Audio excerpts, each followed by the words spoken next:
How do you invent a written language when you have never learned to read?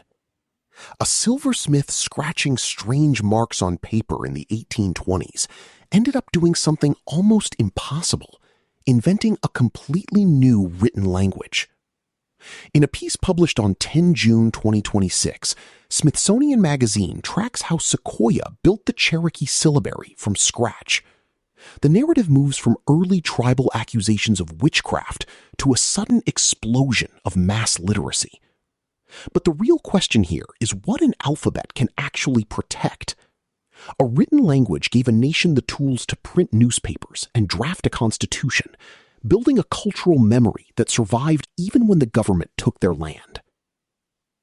Written in Smithsonian Magazine, narrated for Aura. America at 250. The Revolutionary Spark. A Smithsonian Magazine special report. The man who created a written language for the Cherokee did it so efficiently and elegantly, his peers thought it was magic. Sequoyah's syllabary faced suspicion initially, but after a demonstration, his version of talking leaves was widely embraced. And then the word spread. At first, they laughed. Then they scoffed. Finally, they accused him of witchcraft. The Cherokee silversmith named Sequoyah had spent years scratching strange marks on paper. In 1821, his fellow tribespeople, disturbed by his obsession, put him on trial for practicing black magic. Sequoyah insisted his invention would allow Cherokee speakers to write out Iroquoian language for the first time. To test his claim, tribal elders ordered Sequoyah's young daughter, Ioka, to another room. Father and daughter separately made marks on paper and told their minders in each room what the marks said.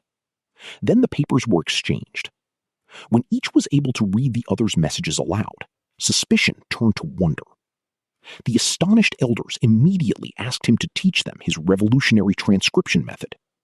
Within 6 months, 1 in 4 Cherokee, or Tsalagi, could read and write.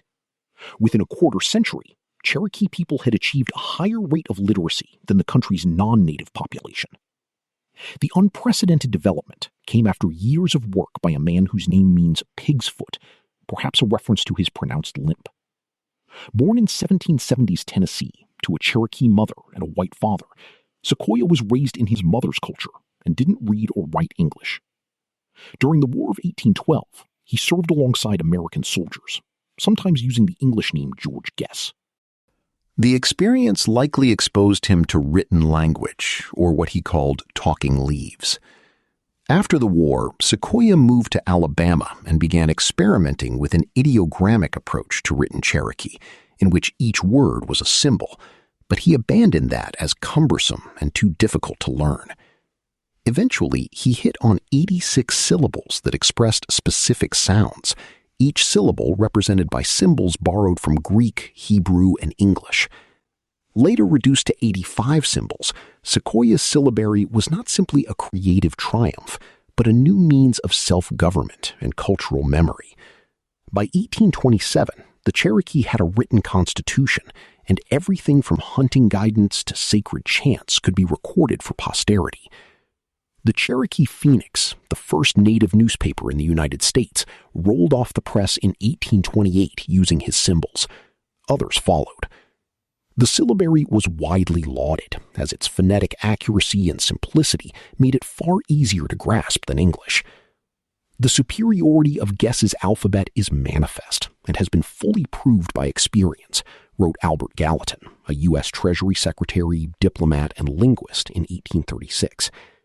The boy learns in a few weeks that which occupies 2 years of the time of ours. Yet sudden mass literacy didn't curb the U.S. government's growing appetite for Cherokee homelands in North Carolina, Georgia, Alabama, and Tennessee. Soon after Gallatin made his comments, the government forced tens of thousands of Cherokee to migrate along the Trail of Tears to a territory now called Oklahoma. Despite this tragedy, the Cherokee carried the syllabary to their new home, and maybe even across the Atlantic. In Liberia, a Cherokee named Austin Curtis, who married into the indigenous Vai community, is said to have used the syllabary to devise a script for the Vai, which went on to inspire written works throughout West Africa.